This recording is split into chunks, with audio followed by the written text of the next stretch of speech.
Thank you. I'm just going to try and get a timer on here so I don't go over. He'll tell you.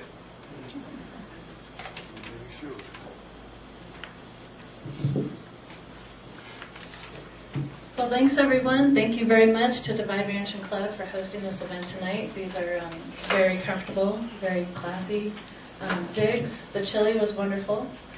Thank you very much to the Fairway Pines Estates Property Owners Association and the Log Hill Village Homeowners Association. Thank you, Michelle Kine and Dick Kreitzen, for hosting tonight and moderating and being willing to do this. Thanks to all my Ouray County friends and neighbors. You guys are all friends and neighbors here. And thank you so much for being interested in local government and wanting to come see who your choices are and hopefully have a little information for your decision tonight. I'm running for second term to serve you as a county commissioner, not because I hate government, but because I love democracy. I'm not a fan of red tape. I'm not a fan of bureaucracy. But a strong democracy requires informed citizens, informed by facts, not informed by fear, who demand transparent, accountable, and responsible government. Democracy is most felt at the local level.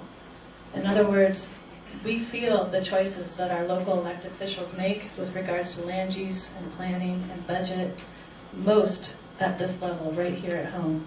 And we also are the most accountable, the most approachable. You see your elected officials at the post office, at the grocery store, or you should, at the school, and you should stop them and ask them questions. And this is where we are human, we are neighbors, and there is democracy. And I'd like to keep it that way. So a little bit about me. It's true, I grew up in San Diego, mostly. I grew up actually on the amphibious base, which is on Coronado, California, mostly. My dad was in the Navy, third generation military man. We moved, I don't know how many times. We hit both coasts several times before I was 5. And then we landed in Coronado, California. The same base where the SEALs train, the Navy SEALs, the same base where the guys who got us over bin Laden. That's where I mostly grew up, so from 1st grade to 12th grade. That's where I lived. It was a great small town by San Diego standards, 20,000 people, strong community values, great schools, lifelong learning, 7 miles of beaches, so a lot of outdoor activity, 1880s town, very proud of the historic Victorian heritage there, not unlike where I've chosen to land here. My mom is a true coal miner's daughter from Pennsylvania, and she retired as a Department of Defense budget analyst and fraud investigator. And yes, they were only 2 fraud investigators for about $6 billion. And so I'm going to say that maybe she wasn't provided with all the tools. My background is after moving to Colorado, the highlight of my year every year was the 2 weeks that we would go up into the high country in the mountains and go fishing and camping and backpacking. And if we were really lucky, we got to stay in a 1-room cabin with cold water. And so when I got to be about 20 years old, I said, you know what, I have a choice. And so I moved to Colorado and put myself through school, studied geology, graduated with a geology degree with honors from Western State College in Gunnison. And I've been here half my life. And when I lived in Gunnison, I came to Ouray County about once every week, maybe once every 2 weeks if a really long time went by. And so I feel like I've been part of Ouray County. It's been part of me since about 1991. And in that time, 1990 to 2006, Ouray County doubled in population. So I got to see that happen. So my top priorities if I'm elected: do more with less. I think we've been successful at that. I've been going line by line through the budget, as I told you I would, every year that I've been on the board. And I have found ways that we could cut overhead, spend more of our resources on people and outcomes. We've cut the telephone and internet bill by $14,000 a year. We've cut the jail costs. We've cut the homemaker program, but still managed, thanks to a very good partnership with Neighbor to Neighbor, to provide the same service here locally. We have also gone paperless. I don't have a number for how much that saved, but it saved a staff person from actually printing and tabulating and hole punching our binders. But it's also enabled us to put electronic packets on the website to be more transparent and accountable. And hopefully all of you are going to be so interested in county government when we're done tonight. I'm going to see you tomorrow at the meeting. I really hope so. Smart business practices. You know, when you have a small business, and I do, we have a small consulting business in Ridgeway, my husband and I. Jeff over here, the great enabler, I call him, because he helps with our 2 kids who are in 3rd grade and 5th grade at Ridgeway Elementary School, and our other daughter, Brooke. He is a huge, I couldn't do it without you, so thanks. But we have a geology, hydrology, GIS, which is a computer mapping technology, web design consulting business. And we do work for private landowners, for state and federal government sometimes, for nonprofits, sometimes for ranches, attorneys, and so on. All of that requires smart business practices. Revenues. The county needs to retain the revenues it truly deserves.